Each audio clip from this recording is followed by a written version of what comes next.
Good afternoon. My name is Megan Robertson. I'm the Associate Curator of Interpretation here at the Frist Center.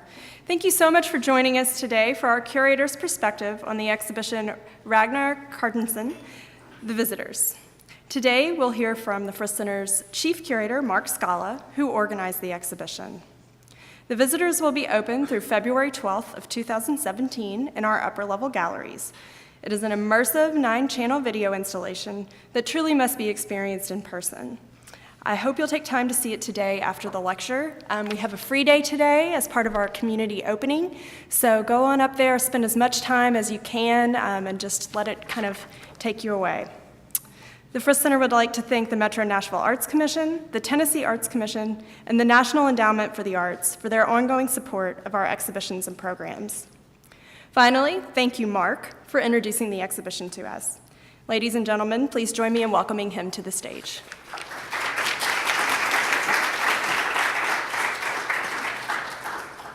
Thanks, Megan. Thank you, everybody, for being here. First, I have to apologize for not being Ragnar.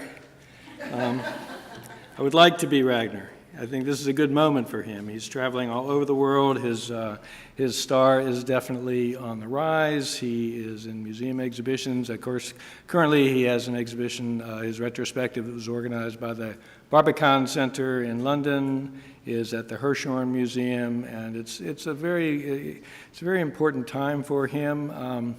But I'm also sorry that you don't get to meet him and see him and chat with him, because he's actually just a lovely guy. He's very dapper. I sort of tormented myself over how I should dress today, because Ragnar dresses so interesting. He's got these great suits, and he doesn't like overdress, but he loves fancy scarves and things like that. So, but at bottom, he's an incredibly interesting and charming person whose work, I think, is an embodiment and kind of an extension of the warmth and the gregariousness of his personality. What we'll talk about today is kind of giving a little bit of context for Ragnar. So when you see the visitors upstairs, you won't have the same kind of lack of history that I had when I saw the visitors for the first time in New York at Loring Augustine, and I thought, who is this guy? Who is this strange Icelandic person that has created this absolutely magical environment? So I'll try to give you some background and hopefully help you contextualize Ragnar.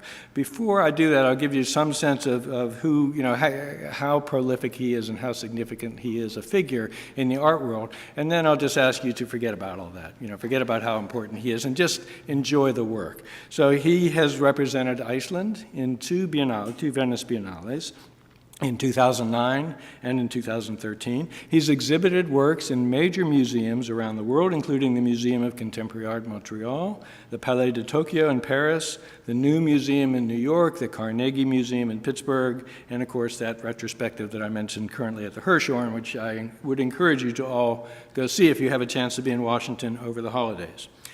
But I think it's safe to say that his most renowned work is The Visitors. That's what we have on view here.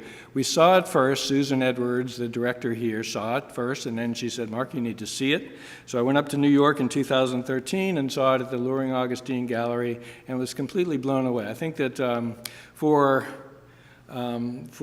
me, I can't speak for my arts professional colleagues, but for me, when I go into a video installation, like if it doesn't grab me within 5 or 10 minutes and I've got 27 other appointments to go to and gallery shows to see in museums, artists to meet and all that, I'm probably not going to spend a whole lot of time trying to answer the question, is this going to be satisfying? Is this going to be appealing? And that's just my own weakness, and I'm sorry to burden you with my pain. But in truth, from the second that I came into the gallery, I was hooked. I was completely intrigued by the visitors. It is melancholy, it is haunting, it is spiritual, it is goofy. I mean, there's so many things that you can say about the hour or so long video experience, and it is an experience, a fully immersive experience. So I immediately asked to see the gallery director and wanted to sit down with her and say, okay, well, we want this. This is perfect for Nashville. What could be better? An artist who really works with music in a very compelling, interesting way, coming to Music City. So she immediately whipped out these 3 or 4 pages of single-spaced names of museums and museum directors who had already said they wanted it. And she said, well, there are 6 copies.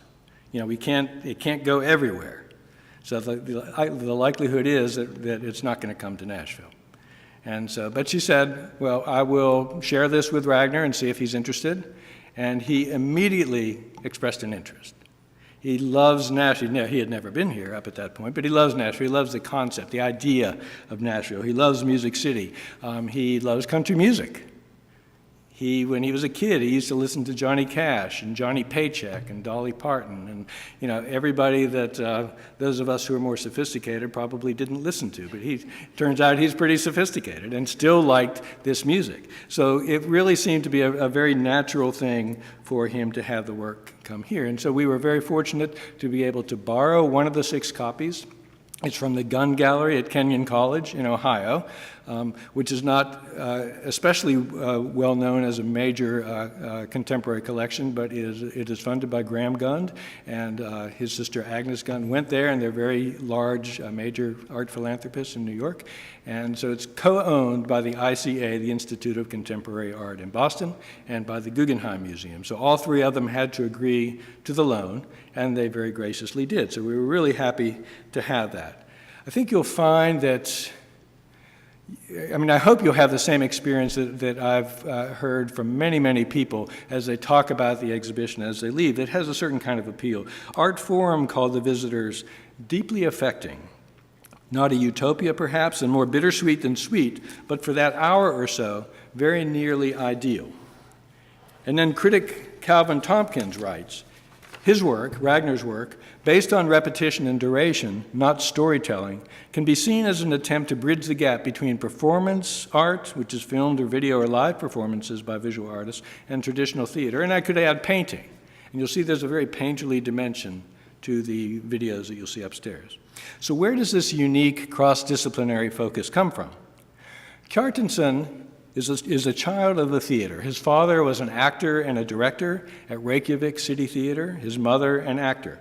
He believes he was conceived, he has no proof of this, he believes he was conceived within an hour of the performance of a love scene between the 2 on the stage in Reykjavik. So it's a wonderful example of art imitating life imitating art, one of those 2 things. He remembers as a kid watching actors rehearse their scenes or parts of scenes again and again. He says much of his work has to do with rehearsals, trying to get things right. He says, all the longing to make something great, but it's never great. It's always mediocre. And I just love that. I just love it when human beings are trying to achieve something and it sort of doesn't happen. I think it's the ultimate human moment. So already he's kind of endearing, isn't he? This goes beyond rehearsal to the real thing, and one might obtain from his work the sense that it is also about the repetition in life, in breathing, in walking, in habits. The normal cycles of existence that we hardly pay attention to are, for him, interesting. Boredom is interesting. Life proceeds at its own pace. There's an early work from 2005, Satan is Real. Ragnar told me that he used to drive his artsy parents crazy by listening to country music on the radio when he was a kid. He would just, he took perverse delight in that. I can't even imagine. He's familiar with many stars of country, as I said, but also of gospel, of blues, Americana. When he was here, he came for a site visit about 8 months ago, a year ago. We took him to see the Fisk Jubilee Singers, and he was absolutely moved to tears with the beauty and the authenticity and the power and the simplicity of their music. It was an extraordinarily moving experience for me to see him moved. One of his early works plays on this infatuation with American music. This is Satan is Real. And here, as you can see, he's half buried in the ground in a park where he strums a few chords and repeatedly sings the phrase, Satan is real and he's working for me, while children play and even picnic nearby. The piece ironically plays with the words of a gospel song sung by the Louvin brothers. Satan is real, and he's working in spirit. He can tempt you and lead you astray. So Ragnar kind of misremembered it, purposefully or not purposefully, in a way that makes it funnier and a little bit less comforting.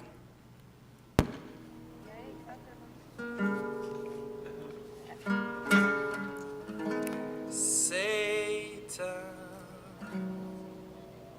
is real.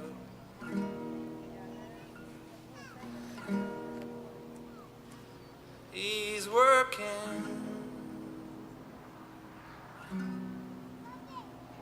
for me.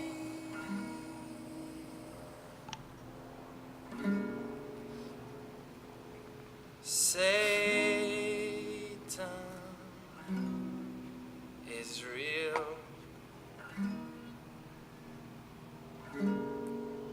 He's working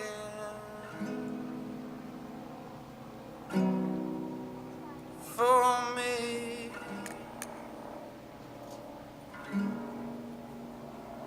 Satan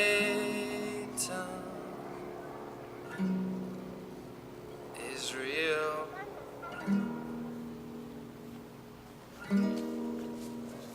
He's working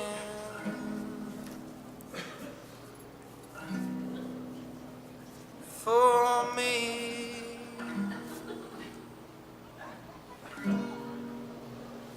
Satan is real.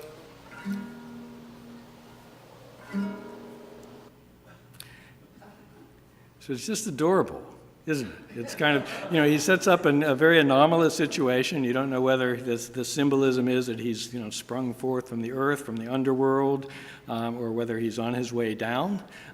He loves to show his wonderful torso, his Apollonian torso. But I think that, of course, part of the charm is that you don't know what's going to happen. And, you set up a situation and you plan it and map it out, but part of the idea is that something can happen. And it comes to life for me when those little kids start to gather around eating their ice cream cones, looking at this odd half adult, singing this odd song about something that should be scary, but for some reason it's not particularly scary. You saw how well he played the guitar, didn't you? You noticed he knows a few chords.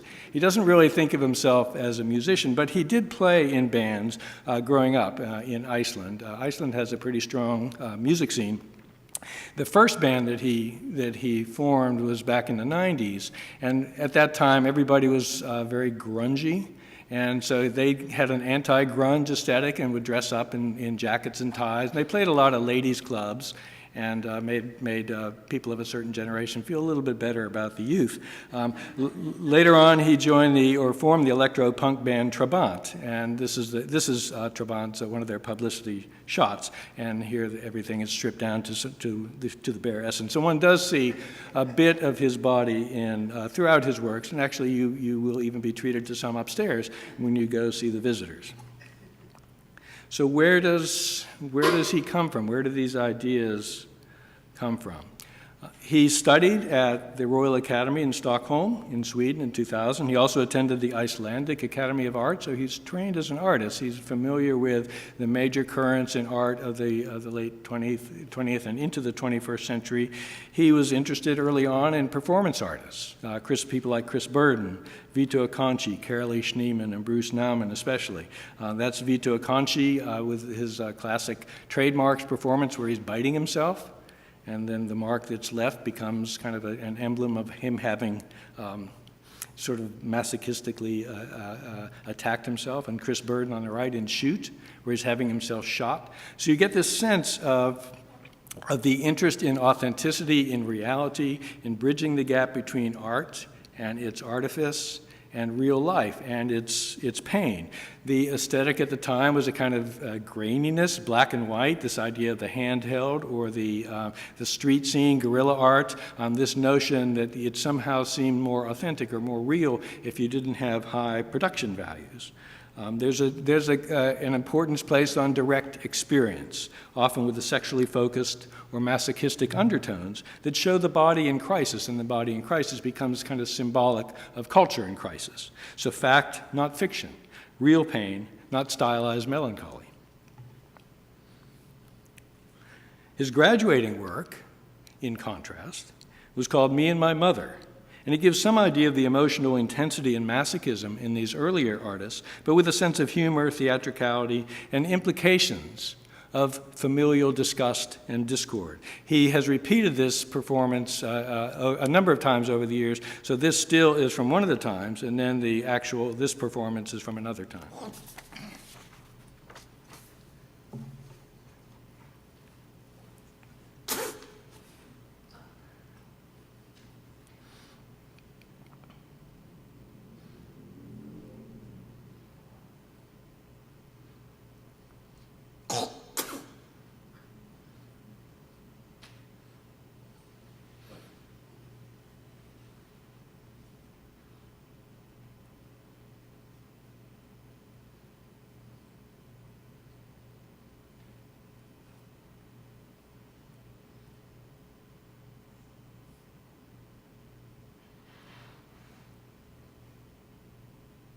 I think you get the idea. So that's his mom, as I might have said, standing side by side. And so it's a very compelling, it's the simplest thing imaginable, the simplest structure imaginable. And so you start to pay attention to these minute details. You start to pay attention to the length of his tie, to the expression on his face, that weird sort of schoolboy caught in a bad deed expression, or banker caught in a bad deed expression because in some instances he's wearing a suit and tie, and that whole idea of the fraught relationship that one has with one's parents. All of these things are kind of at play, and generally speaking you get this sense of humor, but you also get a strong feeling, I think, of discomfort. And you might even picture yourself standing with your own mother and asking her to do that for you or to you, and how would she respond? An important influence on Ragnar is Marina Abramovich, who's best known for creating situations, often of long duration, using her own body and sometimes collaborators to explore human interactions in a deep and thoughtful way. Abramovich doesn't really mind spectacle in rehearsal, unlike somebody like Vito Acconci, but still preferred authentic encounter to artificial contrivance. At her retrospective at MoMA, The Artist is Present, one work featured a 700-hour-long performance piece in which the artist sat in a chair for 7 hours a day, 6 days a week, and invited anyone who wished to sit opposite her and just stare into her eyes. 1,400 people took advantage of this, many of whom were reportedly deeply moved by this unusual silent communion. Abramovich has said that she wants to slow down the speed of the world, to encourage people to face themselves and others with directness and honesty. She shares with Ragnar a penchant for relational aesthetics, that is, artist as a catalyst for meaning, for making meaning, through communal action, rather than the artist as a maker of things. I just thought it's such an interesting connection between Kjartansson and Abramovich. I thought I would just show you a little clip that shows this interaction, that shows this communion. And when I look at this, when I heard about the performance piece, I thought, wow, that's incredible. That's a great burden for the artist to place on herself. And what if nobody comes? And she actually had the same thought as well. But you'll see how moving it is, and this sense of silent communication, and the importance of leaving behind our electronic devices and actually coming into communion with a real human being, and it doesn't even have to be a verbal communion. So please watch this for a moment or two.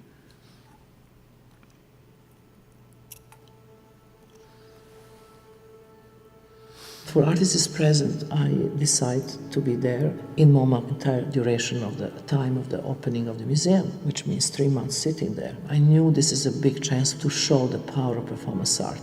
I prepared for this piece almost a year because I knew it's going to be physically so demanding, so difficult. The curator was just telling me, you have to be ready that in the front of you will be empty chair most of the time. Because nobody could imagine in New York, the most busy place in the world, that would anybody take time to sit and just engage in mutual gaze with me. So it was complete surprise for myself, to the entire staff of MoMA, and to everybody else. This enormous need of the humans to actually have a contact, how we are so alienated from each other, how this society makes us really distant. we are texting each other messages without seeing each other, and we just live around the corner from each other. So many stories of loneliness. And the people not that just occupy the chair. There was no 1 second when this chair was empty. They start sleeping outside of the museum. So when you go upstairs and think about some of the things that Marina Abramovich is saying about loneliness and isolation and communication, think about that in relation to the way that you experience Ragnar's work, because these musicians are performing in some isolation from each other. And so there's a very introspective and poetic quality to that. But in the end, as it all comes together into this larger sense of community and how much more happens when you have that human connection, that human interaction. Some of you may remember Guido van der Veer's videos that we showed here in the spring. This was art that involves actions of the body, often with endurance, and it can subvert the idea that art does have to be an object that one can buy or sell. Instead, it can be a pure experience. As our attention spans get shorter and shorter, artists can encourage contemplation, mindfulness, taking in the world in a way that cuts through the noise and returns us to the act of absorption. There's poetry in slowness and repetition. Which brings us to points of origin. Iceland. Iceland is, to me, I've never been there, so I can say this freely, it's the most exotic place in the world. But I say that about every place I've never been. With its own sense of isolation and the habits that Icelanders oftentimes are said to have of introspection, as well as long winter nights, Iceland seems a perfect spot for artists who are interested in slowness. It's a small place, maybe 330,000 population, most of whom live in Reykjavik. The creative community knows each other. Ragnar's godmother was Björk's music teacher. His mother had taken him to a Björk concert when he was 6, and Björk's grandmother and Kjartansson's mother were sisters. So it's all sort of interconnected, and so there's great kind of creative vibe happening in Iceland. Björk was a major inspiration for young Icelandic artists of Ragnar's generation, and musicians as well, who saw that you could be one, weird, primal, and Nordic, and people would like it. And you could stay in such an out-of-the-way place and still have a global reputation and still have a global career. One of the interesting artists, I think, in Iceland is Gabriella Friedreich's daughter. And as you know, if you know anything about Icelandic sort of patrimonial names, daughter or son is almost always tagged on at the end. She's a fascinating artist whose work uses performance and video of painfully slow duration, glacially slow duration, to evoke primal myths and medieval legends. This is a work by hers that was in the Venice Biennale, I think, in 2007, I think. And this is her album cover for Björk. So they're all kind of connected. Another interesting Icelandic artist is Olafur Eliason. Like Ragnar and Gabriella, Olafur establishes situations that emphasize experience, phenomenology, the value of slowness, of patience, of waiting and allowing things to wash over you. He uses changes in light as a way of exploring nuances of perception in the viewer. And as with Ragnar's work, you can come and go. Ragnar doesn't expect everybody to stay through everything he does. He expects the musicians to stay or himself to stay, but the audience, he knows how it is. He knows, you might get as much in 20 minutes as the next person might get in 2 hours. And I think it's the same thing with Olafur Eliason, this idea that you're presenting something that almost as if it's a piece of nature, a slice of nature. So Ragnar says about Iceland, I get homesick very fast when I'm abroad. In Iceland, there's this idea that we don't really belong in the world. This country in the middle of the ocean and so far from other countries. What I love about Iceland is that the only people we admire are poets. There are no great conquerors or heroes, no great industrial tycoons or politicians, no respect for business people or material wealth. I think making art comes from being a little allergic to society, not wanting to belong. Ragnar might have decided not to be an artist. When he was in art school, a visiting artist, the California conceptualist John Baldessari, advised him to go into advertising instead. I don't know if that was like a personal, comment or whether it was just a general comment to all these students, forget about art, go into advertising. But anyway, crushed, he took the advice and worked in advertising for 4 years, mastering the arts of video, script writing, and visual deception. He hated it. He quit and devoted himself to art after that, doing performances around Reykjavik and beginning to attract a following with pieces like this, God, in which he wore a tuxedo and fronted an orchestra of 11 musicians in a room draped with pink satin curtains. Like a 1950s crooner, Kjartansson sang Sorrow Conquers Happiness at intervals over the course of 40 minutes. Asked why he called the piece God, Ragnar said, I was sort of losing my religion at the time. I was so religious when I was younger. He had gone to the Lutheran church with his mother. His father was an atheist, so he stayed home, but he went to church with his mom. But he was really interested in Catholicism, not because he believed in Catholicism, but he loved the ritual, and so he actually talked his way into being an altar boy. So he was kind of, a theatrical performer even as a kid. So let's look at a little bit of God.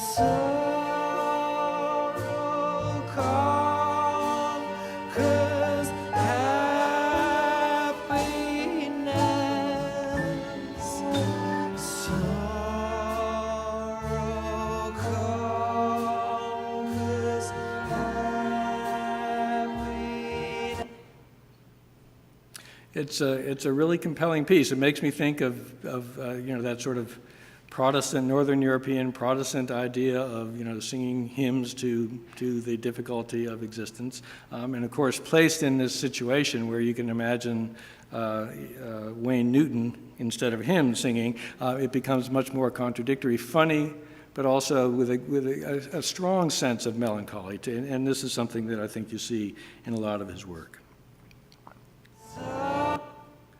Riley, playing on his own heritage, the 2013 Icelandic entry to the Venice Biennale was the SS Hangover.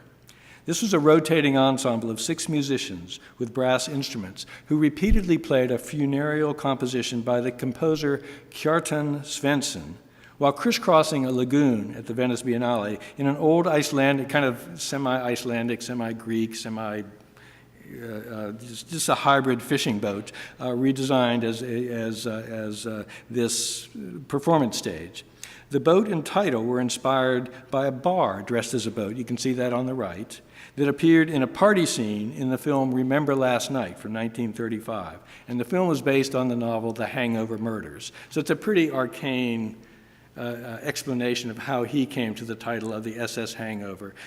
But it's kind of funny, and it shows his interest in staging, in theatricality, to recall this, to make this allusion to the Hangover murders. So the SS Hangover sailed between 2 landings in the canal, in the Arsenale at the Venice Biennale.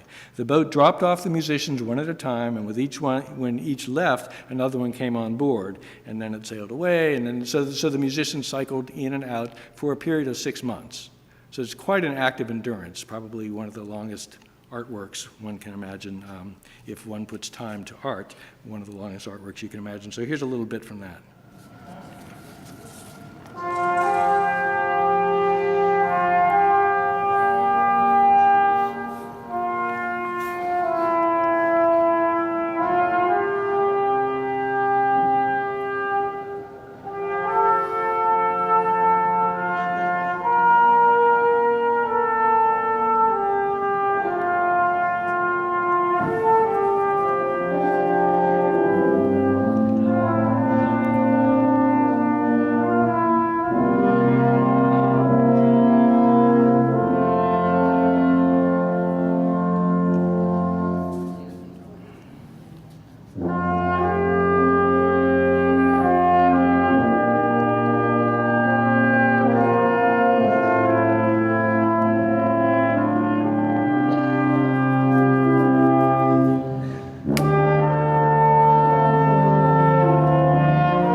So artist is impresario, artist who is not necessarily in the middle of the performance himself, but working with others to create this performance.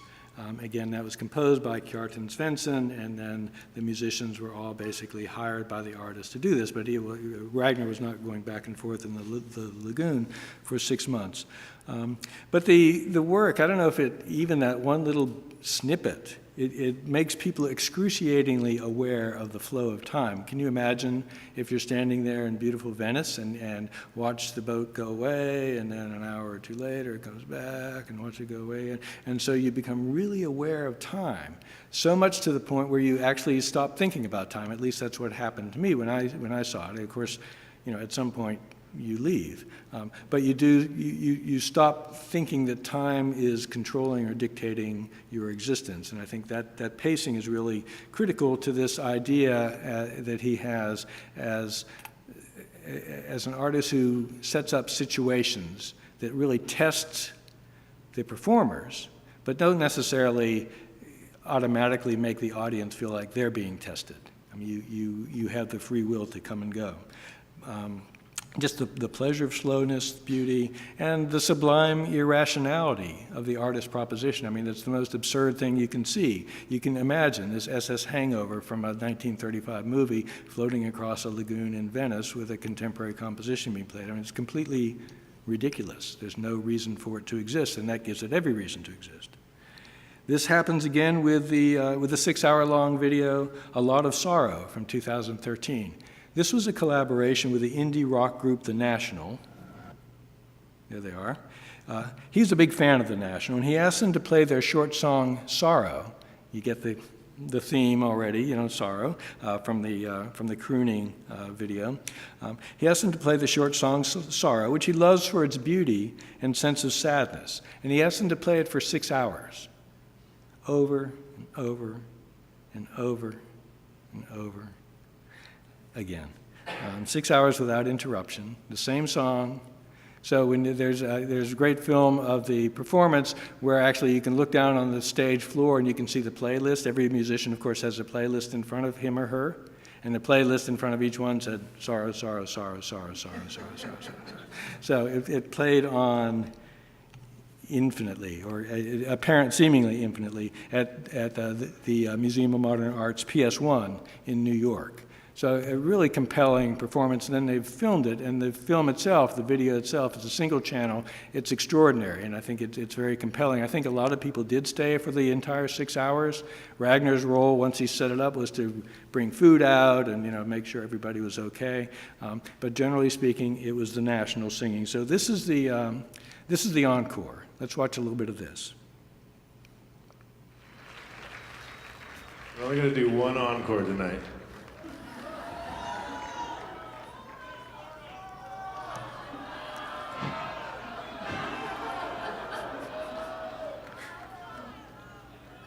This is called Sorrow.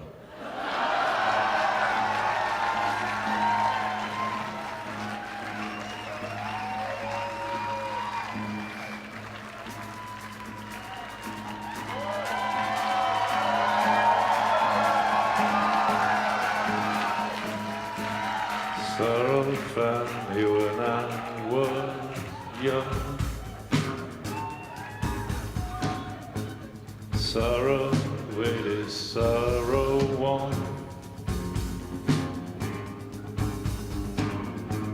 Sorrow, they put me on a pill. It's in my honey, it's in my milk. Don't leave me hurt, my heart alone on the water. Cover me in rag and bone. Sympathy, 'cause I don't want to get over you.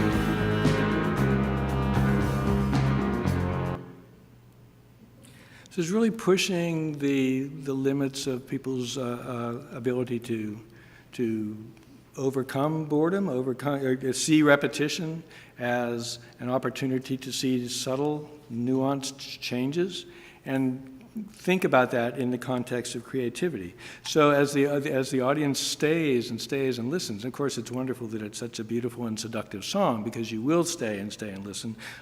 But you listen, you start to catch the untimely pauses, the gulps. You start to notice the sheen of sweat on the lead singer's forehead. You might even notice it in the last song. His mind starts to wander. And what he said later was that he was thinking about his daughter, and he couldn't sing anymore for a second, so he turned the microphone around and allowed the audience to sing the words that they've been hearing for 6 months, or for 6 hours. 6 hours. So this, and those of you who are musicians know that when you practice again and again and again, and you play the same thing night after night after night, it's not as compressed as a 6-hour performance, but still this idea that things change. You may think you're going to do it exactly the same way that you did it, but it doesn't. Sometimes you have a good night, sometimes not.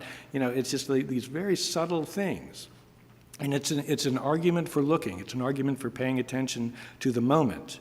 And so these differences become in some ways magnified. So it made me think of Andy Warhol. It made me think of his film Empire, which is basically an 8-hour-long shot. It's a 6.5-hour take and an 8-hour-long shot from the 60s. And all you do is you sit there and watch. It's a single shot of the Empire State Building. And so when it lights up, it's like a fireworks show. It's like, it's like I don't know what it's like, but it's exciting, and so our level of excitement is geared to our level of expectation in a very interesting way. So let's go to the visitors. There's Ragnar in the bathtub. Again, that mixture of sort of melancholy and absurdity that he is such a wizard with. The Visitors was taped. It's a 9-part video installation filmed at the Rokeby Farm in upstate New York. And this is the farm that belongs to the Astor family, a very well-known, kind of distinguished New York upper-crust family. The farm had kind of fallen into some disrepair. It's a little bit shabby. The wallpaper is peeling, but it has that kind of magical, ghostly quality of a haunted house. So in each of there are 43 rooms and 8 musicians, and each of the 8 musicians were positioned in a single room, and then they essentially played the song together. So here is one of the musicians. So the musicians were all Icelandic musicians from various bands in Iceland. They're each wearing headphones, and so they could hear each other, but they're also they seem to be alone. Of course, there's somebody operating the camera in the room with them, but they are lost in their own world. They're lost in introspection. And then a ninth screen shows people gathered on the front porch, family members, friends, kind of waiting for the whole process to unfold itself. The musicians were all friends of the artist, and they collaborate on a haunting melody built around the phrase, "Once again, I fall into my feminine ways." And this was a line of a poem by the artist's ex-wife, Asidis Sif Gunnarsdóttir. And I don't expect you to remember that. Full of wistfulness and loss, befitting a piece that is partly about a failed or failing marriage, the dirge-like music starts softly and slowly, and it swells and then ebbs in this wonderful and emotional cycle. The Visitors it's actually named for an ABBA album, ABBA's last album. Of course, ABBA is not Icelandic, they're Swedish, but their last album was called The Visitors, and it's also very poignant and powerful, and it's kind of about the breakup of the band, and the band was going through divorce and their own problems at a time, so it's kind of a tribute to ABBA. The overriding sense is of a paradoxical commonality or communality and isolation. They're connected by technology and inner emotion, playing and singing alone with no bodily cues, no eye contact, or other sensory interactions that you expect a musical ensemble to have. So in some way, it's like a microcosm of a culture in which meaning is often formed through technological interfaces more than human contact. That's the installation view, not our installation view. The musicians are from Iceland's top bands. From Múm, a group known for soft vocals, electronic glitch beats and effects, and combination of traditional and unconventional instruments, is Kristin Anna Valtýsdóttir, and that's her. You should hear her sing. She sounds like a sublime Mickey Mouse. The falsetto is amazing. She sits on a chair playing the accordion, singing the words, "There are stars exploding around you, and there is nothing you can do."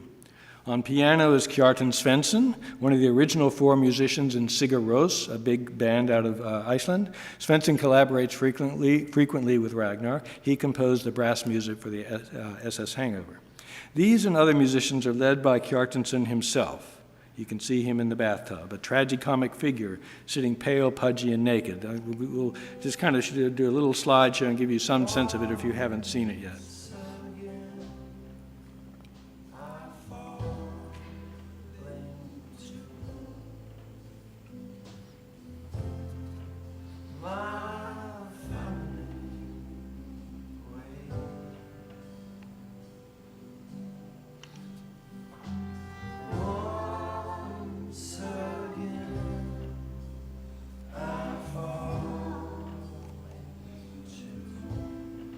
So as the viewers move, and you'll see this for yourselves when you move from vignette to vignette, these vignettes are just beautiful. They're like, Calvin Tompkins has said that they're like pre-Raphaelite paintings. They're just so lush and so subtle and balanced and nuanced.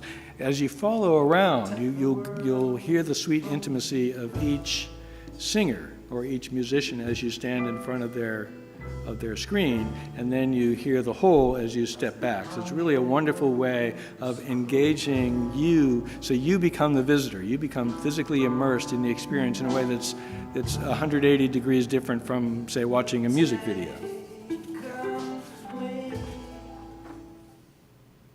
This is what Hilary Seeds had to say about it. An entirely absorbing ensemble piece, alternately tragic and joyful. It really is all of that. It is warm, it's emotional.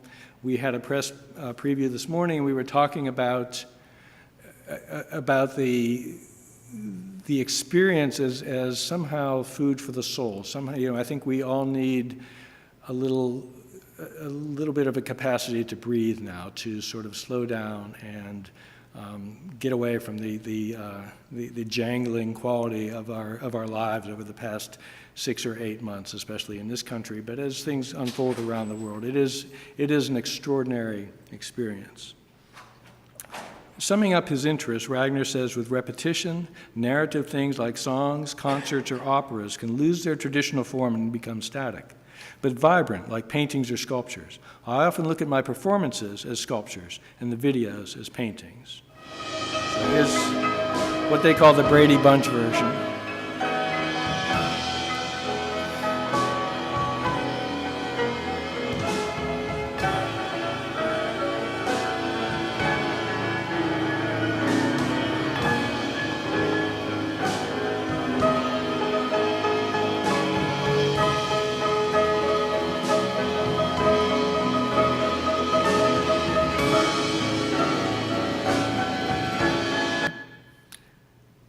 So if that doesn't encourage you to go upstairs, I'm not sure what will. As the performance comes to a close, the musicians leave their posts. They drink a toast, and then still singing, they join their friends on the porch, no longer alone. They slowly walk away from the house to the field below. So it's a wonderful consummation, moving from isolation and poetic introspection to a community, to a family, to a group that collaborating together become even more powerful as they walk away together.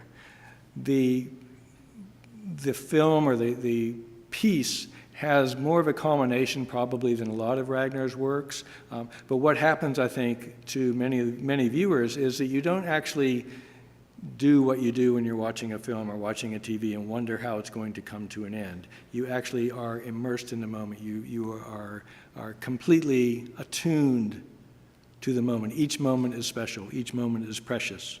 So I do hope that you'll enjoy the exhibition. I'll be happy to answer any questions that any of you might have. Thank you.